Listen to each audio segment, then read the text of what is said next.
ஜாතිக ஹெல உரிமைய கட்சியின் பிரதி பொதுச் செயலாளர் உதய கமன்பில ஜனாதிபதி மஹிந்த ராஜபக்சவுக்கு ஆதரவளிக்க தீர்மானித்துள்ளார்.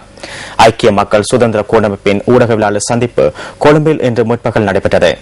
இந்த ஊடகவியலாளர் சந்திப்பில் கலந்து கொண்டு உதய கமன்பில ஜனாதிபதிக்கு ஆதரவு வழங்குவதற்கு தீர்மானித்துள்ளமை குறித்து தெளிவுபடுத்தினார். நல்லாட்சி தொடர்பில் பிரச்சினைகள் காணப்படுகின்ற போதிலும் கூட்டமைப்பு அரசாங்கத்திற்குள்ளேயே அது குறித்து போராட்டம் நடத்தியதாக இதன்போது உதய கமன்பில குறிப்பிட்டார். நாட்டின் நல்லாட்சியை ஏற்படுத்துவதற்காக ஜாதிக ஹெல உரிமை அமைச்சு பதவிகளை துறந்து கூட்டமைப்பு அரசாங்கத்திலிருந்து விலகியதாக அவர் சுட்டிக்காட்டினார். இந்த நிலைமையின் கீழ் ஏனைய பௌத்த அமைப்புகளுடன் இணைந்து பௌத்த வேட்பாளர் ஒருவரை தேர்தலில் களமிறக்குவதற்கு நடவடிக்கை எடுக்கப்பட வேண்டும் என்பதே பெரும்பான்மையான கட்சி ஆதரவாளர்களின் எதிர்பார்ப்பாகும் எனவும் உதய கமன்பில கூறினார்.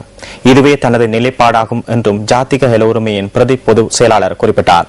எனினும் துரதிருஷ்டவசமாக ஜாதிக ஹெல உரிமையின் வெறுப்புக்குள்ளான முழு நாடும் நிராகரிக்கின்ற சக்திகளுடன் அந்த கட்சி இன்று கைகோர்த்து செயற்படுவதாக உதய கமன்பில குற்றம் சாட்டுகின்றார்.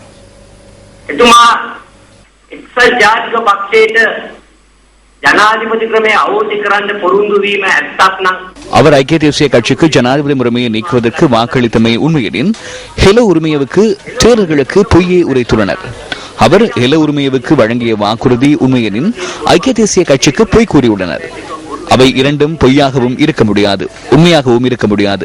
ஏதேனும் ஒன்றே உண்மையாக அமையும். அவர் பௌத்தர் என்ற ரீதியில் தேரர்களுக்கு உண்மையான வாக்குறுதியை வழங்கியுள்ளார் என நாம் எண்ணுவோம் எனின், கடந்த 9ஆம் தேதி தலதா மாளிகைக்கு முன்பாக இடம்பெற்ற கூட்டம் ஒன்றின் போது 100 நாட்களில் ஜனாதிபதி முறைமையை ரத்து செய்வதாக வாக்குறுதி வழங்கினார். மீண்டும் ஒரு பிரச்சினை.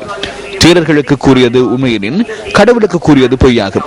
கடவுளுக்கு கூறியது உண்மையெனின் தேரர்களுக்கு கூறியது பொய்யாகும். அவர் யாருக்கு பொய் உரைக்கிறார் என்பது தொடர்பில் முதலாவதாக அவரின் ஆதரவாளர்களுக்கு அவர் பதிலளிக்க வேண்டியுள்ளது. එතුමා බොරු කියන්නේ කාටද කියන එක ගැන මුලින්ම තමන්ගේ පාර්ශවකරුවන්ට එතුමා උත්තර දී යුතු තිබෙනවා.